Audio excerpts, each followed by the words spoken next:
Greetings and welcome back to room 303 in AP English, and we turn now in our study of Dante's Inferno to Canto 7.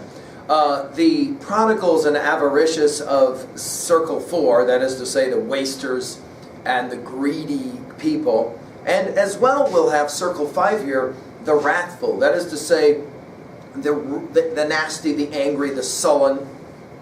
Now, if you haven't been following our stuff at learnstrong.net, I recommend that you go hit the AP folder, and there I'm working from the assumption that you have been following us for our study from the Iliad, the Odyssey, and especially the Aeneid on, all the way through our conversation with St. Augustine and Confessions. We have already given lectures on Cantos 1 through 6 of Inferno, all again lodged there at learnstrong.net. Let's just review really quickly, as we've done before, all of the previous 6 lectures and just summarize. We are on April the 7th, 1300, Good Friday. Dante is 35 years old, and in Canto 1 he's lost in a dark wood.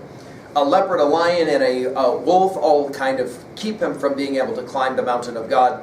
Virgil comes along and says, "Let me help you." In Canto 2 we have the invocation of the Muse. Beatrice, we are told by Virgil, is what sent Virgil to see Dante the pilgrim, and Dante says, "I'm ready to go, let's go." In Canto 3 we have the invocation of hell, the inscription of hell. "Abandon hope, all ye who enter here." And here we will meet the first of our sinners, the uncommitted, those who couldn't make up their mind one way or the other. And then we'll see Acheron, and he'll carry them across. And of course we will have, at the very end of Canto 3, Dante fainting for the first time. We're going to see this several times in the Inferno. In Canto 4 we have Limbo, circle number 1, the unbaptized pagans. Here, of course, Homer, Virgil, Aristotle are all included. In Canto 5 we have circle 2. These are the jacked lovers, Dido and, of course, Francesca and Paolo, who's standing there quietly. And Francesca, of course, refusing to take responsibility for her actions. It was, first of all, love's fault, and then second of all, of course, it was the book. Finally, in Canto number 6, we have the third circle. These are the gluttons. We have Chaco, who will speak about Florence and what's wrong with Florence, a very political book, book 6, as we said, and as well some comments about the final judgment. We now turn to book 7, and again our hope, as we have said in all prior lectures, is that you're reading this material on your own first and then using me as a helper. Again, our learning theory, that desire to connect new information to old information in meaningful ways, is very important for us in our reading or annotative work. Again, we've got 3 levels because we ask 3 guiding questions. Level 1, what does the text say? Level 2, what does the text mean? 2A, messages, themes. 2B, we're concentrating at the rhetorical level of our reading on symbolism and irony. We're going to see a lot of that here continued. And as well, we want to concentrate on Dante as poet, as politician, and as philosopher, and we're going to pay attention to each one of those as well here. Finally, at level 3, we'll ask about this text, how can I relate this to other information that I already know? At 3A, obviously all the stuff that we've studied in AP, starting with the Iliad through Confessions, and then finally, how can I relate this information to me personally? Let's do a real quick now brief summary of Canto 7. It's an interesting canto for a number of reasons. One, we're going to see 2 actual circles in one canto, which tells you we're not going to spend a whole lot of time. And 2, we're not going to have that exchange or conversation that has hallmarked a couple of these other cantos. First, we will have Plutus, who is the god of wealth. And the opening lines of Canto 7 are really bizarre because they're not real language. They're made-up language. Dante just made up a language. The word Satan is clearly there, but we can't figure out any of the others. I think Dante is onto something here. He's making the observation in this canto that there's something fundamental that breaks down about language and communication, especially as it relates to the sins of the that are going to be constituted in Circle 4 and 5. No question they'll go together. We'll see how that works. Then we will meet Circle 4, the wasters and the misers, the people who could never hold on to a penny and the people who never would let go of a penny. They're doing this weird thing where they're rolling huge stones against each other. They can't communicate either, and they curse at one another. They can't understand each other. We will then have an interesting discussion on fortune, okay? And at first it's going to seem like that it doesn't quite fit, but it actually does fit. I mean, I hope that I'll be able to show that to you. And then finally we're going to be into Circle 5, the wrathful and the sullen. In the marsh, it's not really a river Styx, it's the marsh Styx. There's 4 rivers in hell. This will be our second one, of course. The second river, the river Styx, the river of hate and anger. And we'll obviously want to talk more at length about that. Let's talk through that one really quickly together now by looking at the actual text itself. So here we go. The opening lines, how does one even read some of these made-up words? Papi Satan, Satan, alapi. Now, again, this is kind of made-up language by Dante, and there's been a lot of talk about what actually is going on here. I think early on that what Dante is wanting us to do is to actually think about language. Consider, for example, the whole notion of the great German philosopher Wittgenstein that talked a lot about language in his Tractatus, as we've spoken about elsewhere. The idea that language is kind of game playing, and we're going to get some of that going on here. We're back to Plutus, who we saw, the god of wealth, at the end of the last canto, Canto 6, began in a guttural, clucking voice. This bizarre language, right? The courteous sage who knew all reassured me. Virgil knows everything, and he'll be able to say the following: don't let fear harm you. How many times have we heard this already, and we're just in the 7th canto? A major instructional propedeutic, no question. Don't let fear jack with you. Don't let fear bug you, right? Whatever power he has cannot prevent us climbing down this rock. So they're going down into that funnel that looks again like in a snow cone where it's wide at the top and narrow at the bottom. Down they're going, cannot prevent us. Then turning back toward that swollen face, that is to say to Plutus, he says, he answers, silence, accursed wolf. Attack your own insides with your devouring rage. And it's interesting, attacking your own insides. We're going to see this word picture played out very clearly and really in a scary fashion when we meet Milton's Paradise Lost. Just write it down. Don't worry. Eating out your own guts. It'll be important. We're going to have some other kind of eating and gnawing and cannibalism like that'll happen in this canto. So Dante is in full poetic form here, right? Attack your own insides with your devouring rage. Bound for the pit. This is no causeless track. In other words, we know where we're going and we're going down. Get out of the way. It's willed above, echoing again this notion, this almost incantation that we've heard before. In other words, we're on a mission from heaven, but you can't use heaven, you can't use God, you can't use Jesus' name in Inferno. It's willed above, where Michael wreaked havoc on pride's rebellion. A reference, of course, to Revelation 12, 7 through 9, and the idea that Michael the archangel is in control. And then we get this amazing simile. Just as sails swollen with wind, as soon as the mast is snapped, collapse and plunge, that savage beast fell shrinking to the ground. In other words, in front of Virgil, the nasty monster Plutus just kind of shrinks and falls like a sail down to the ground. So we descended to the 4th defile to experience more of that despondent land that sacks up all the universe's ill. It's an interesting word, the word sack, because we're going to hear about saving of money, spending of money. You put your money in some kind of sack, especially in Dante's day. And then the next line, justice of God, exclamation point, capital J, capital G, justice of God. Who is it that heaps together so much peculiar torture and travail? How is it that we choose to sin and whither? It's a fascinating set of lines. It's like Dante the poet is already asking the question that we have to ask. We are supposed to ask. Again, this text is a propedeutic. It's instructional. It's didactic. And the one question is, why do we choose to keep walking into the propeller? Why do we choose to create lots and lots of pain and havoc for ourselves and turmoil? Now, again, already we have seen a number of individuals, Chaco comes to mind, who admits, I kind of, probably ate a little more than I should have. The obvious question. And then we get another interesting simile at line 20. Like waves above Charybdis. So here we go, of course, the reference to Charybdis we saw both in the Odyssey as well as in the Aeneid. That whirlpool, remember, that almost kills Odysseus, you'll remember. Like waves above Charybdis, each crashing apart against the one it rushes to meet. Here gather people who hurry forward till they must meet and dance their round. I love that the word dance is the way that Penske will translate the Italian. Dance their round. These groups of people, it looks as if they're dancing. Here I saw more souls than elsewhere, spreading far to the left and right. Left and right, of course, being significant because we think of them often as in political discourse as left and right. Each pushes a weight against his chest and howls. We think about Allen Ginsberg's classic poem, Howl, and howls at his opponent each time that they clash. And what is it? So you got two groups of people. Those who were squanderers, they never could save a dime, and those who were misers, they never gave away a dime. And they're pushing these rocks against each other. And when they collide, they scream at each other this question, these two questions. Why do you squander? And why do you hoard?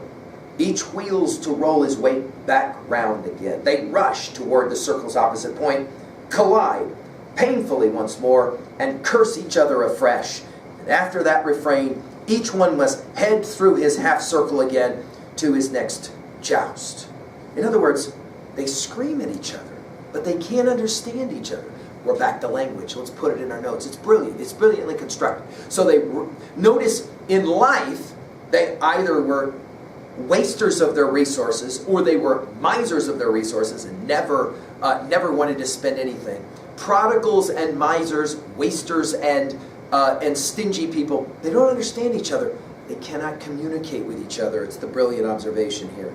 My own heart, pained by these collisions, I said, who are these, Master? And are the shades who contest here on our left all clergy with tonsured head? Uh-oh. Now we're going to get Dante very much like Chaucer in Canterbury Tales, and especially in those comments about the friar in the general prologue and about the partner in the partner's prologue and the partner's tale. This idea that there's something fundamentally wrong when religious, remember we use that term to denote people who are part of the leadership of the Catholic Church, the religious are not proper religious because they're so avaricious, they're so greedy. So notice he asks, how come so many of these people have that tonsured hair, the haircut that shows that they are specifically religious? Like, what's up with that? And then now Virgil will answer. Every one of the shades here, masked in the first life, had a mind so squinty-eyed that in his spending he heeded no proportion. And there's the key, no proportion. In other words, no discipline. We are again in incontinence, aren't we? No proportion. A fact they bark out plainly when they collide at the circle's facing points that mark division between opposite faults. Now this notion of opposite faults is brilliant. In other words, we have a situation, Virgil says, where both being too reckless, wasteful with your funds, prodigal, and being too stingy, squinty-eyed with your funds, will result in a misunderstanding and a misappropriation. Both of them are unnatural, and Dante wants to make this point powerfully now in Canto 7. Those bare of head, that is to say, the tonsure, were clerics, cardinals, popes, in whom the passion of avarice has wrought excess. We think about our comments about Francis of Assisi, and the way in which he was very opposed to the idea that the church or any religious group should attract large amounts of financial resources. There's something fundamentally wrong with that idea as well for Dante. In other words, Dante was deeply concerned, as a Catholic, he was deeply concerned about the fact that so many in the leadership of the church believed it was important they amass great wealth. Of course, by the way, there is a counter-argument. You can't help the poor unless you have something to help the poor with, that is to say, resources of a kind, right? Although Francis of Assisi helped the poor a lot, and he always was poor. His counter-argument to that, right? I said, among these, Master, I'm sure I'll recognize some who were thus polluted. And the minute that, if you're Florentine, you read this, you go, oh no, oh no, oh no. Again, back to political Dante. Are we going to be mentioned next? Oh no, like Chaco was mentioned in the last canto, right? And then now they're replying. In other words, Dante says, I'm sure I'll be able to recognize a number of these people. But interestingly, Virgil will reply, the thought you hold is vain. It's useless to try and recognize these people. Just as the ways that made these souls so foul were undiscerning, right? So they are dim to discernment in this place. This is brilliant. Their longing for money, or their longing to spend money, makes them now in the afterlife unrecognizable. You can't even tell who they were anymore. You won't be able to see. They have no distinctive features. Going after money or spending money all the time made them increasingly less and less identifiable. Oh, What a brilliant way to say that if you go after the gold and you spin the gold, you will lose yourself. I mean, it's brilliant. It's Dante at his poetic brilliance already. We're not that far into the poem, and I hope that you're sitting up and respecting just what Dante is pulling on. Here, notice he continues, they will keep eternally returning to the two budding places. From the grave, these will arise, fists closed, and those, pates shining. In other words, this is the way it's going to work for them all through eternity. Wrongness in how to give and how to have took the fair world from them and brought them this, their ugly brawl, which words need not retrieve. We're back again to the fact that there's no language. They can't talk anymore. They were so consumed with concerns about money and stuff. What is it Tracy Chapman says in one of her songs? Mountains and mountains of things. Mountains and mountains of stuff. This idea that somehow, we're going to get to it, gold can make you happy. No. This is the point that's being made right now. He says, he continues, you can see, my son, how ludicrous and brief are all the goods and fortune's kin. Fortune capitalized. We're going to get to fortune in a second. Which humankind contend for. You see from this how all the gold there is beneath the moon, or that there ever was, could not relieve one of these weary souls. Well, the line, you can't take it with you, is obviously born right here, right? You can't take it with you. It's silly to consume yourself with stuff, money, right?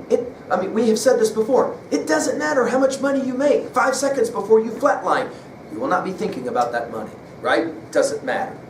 And then Dante says, and he's ready now to speak. So Dante the pilgrim's going to speak. Master, say then, what is this fortune you mentioned, that it should have the world's goods in its grip? Now, some have seen this as a sidebar that does not fit. He asks all of a sudden, you mentioned fortune. What is up with fortune? Like, what's going on with that?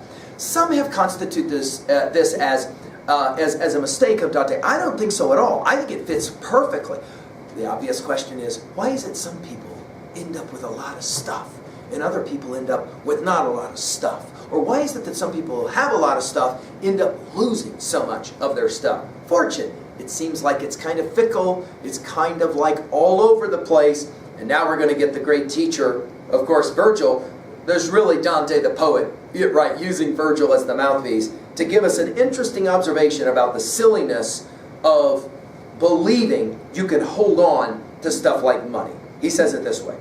Foolish creatures, humans are idiots. How great an ignorance plagues you. May you receive my teaching. Again, this term propedeutic comes to mind. He who made all of heaven's features in his transcendent wisdom gave them guides. So each part shines on all the others. All nature's illuminations proportioned. In other words, all of the world is properly balanced. The fact that some people end up with wealth and other people don't, and then the people who have wealth lose it, and the people who don't have wealth somehow gain it. It's all balanced in some way. Dante is wanting to describe a view of the world that is always going to be driven by God's providence. Right? So too, he says, for goods of worldly splendor, God assigned a guide and minister. She, when time seems proper, spreads those vanities from race to race. We think about the Ecclesiastes language from 1611, King James Version of the Bible. Vanity of vanities, all is vanity. In other words, it's silliness to run after all that stuff. This blood, then, that beyond prevention of human wit. In other words, you've got to be able to appreciate what it is that we call stuff, money, right? I mean, you can't hoard it. You can't just spend it at will. There's got to be a balance. Let's write that in our notes. Dante is arguing, as he often will, in all of the Divine Comedy, the importance of a balance, or what Aristotle called, of course, the golden mean, right? Thus, he continues at 71-72. Thus, one clan languishes for another's good. Boy, is this so in keeping with modern culture. One clan languishes for another's good, according to how her judgment may dictate, which is invisible. We immediately think of Adam Smith's The Invisible Hand in Wealth of Nations, which is invisible. And then an interesting simile, like a snake in grass. Your wisdom cannot resist her. In her might, fortune, like any other god, foresees, judges, and rules her appointed realm. In other words, everything works out. It all works out. No truces can stop her turning. Necessity decrees that she be swift, and so men change their places in rapid permeation. In other words, it's the way the world works. One culture rises and has tremendous wealth. Another culture comes and takes it all away. This is the nature of history, in other words. She is cursed too often, fortune, in other words, by those who ought to sing her praises. Don't curse fortune, sing her praises, wrongfully blamed and defamed. But she is blessed and does not hear it, happy among the choir of other primal creatures. She too is placed in bliss, rejoicing as she turns her spear. By the way, you'll remember that in our study of Chaucer, the wife of Bath's Tale, do you remember what the old woman says to the young knight about poverty? And she says, you know, there's problems with poverty, but there's some good things about poverty too. It keeps you focused on the things that really matter. Of course, proper religious of Dante's day should not care about money. Remember, Christ said, give everything you have away and follow me. The idea is that, of course, if you're going to be a proper religious, as we said in our study of Chaucer, no desire for wealth, and of course no hanky-pankying either, right? Interesting how both of those have come together in the last few circles of hell, right? Now, Virgil continues, now, we descend to greater wretchedness. Every star that was rising higher when I set out is sinking. It's the evening time at the end of the first day. And long delays have been forbidden us. We got to keep moving. In other words, we can't stay. We got to keep going. Let's go. We traveled across to the circle's farther edge, and now we're ready for circle 5. We're about to hit it. Above the place where a foaming spring spills over into a fosse, like a waterfall. The water was purple-black. We followed its current down a strange passage. This dismal watercourse descends the grayish slopes until its torrent discharges into the marsh, whose name is Styx. Now, interestingly, in the Aeneid 6, line 134, we have the mention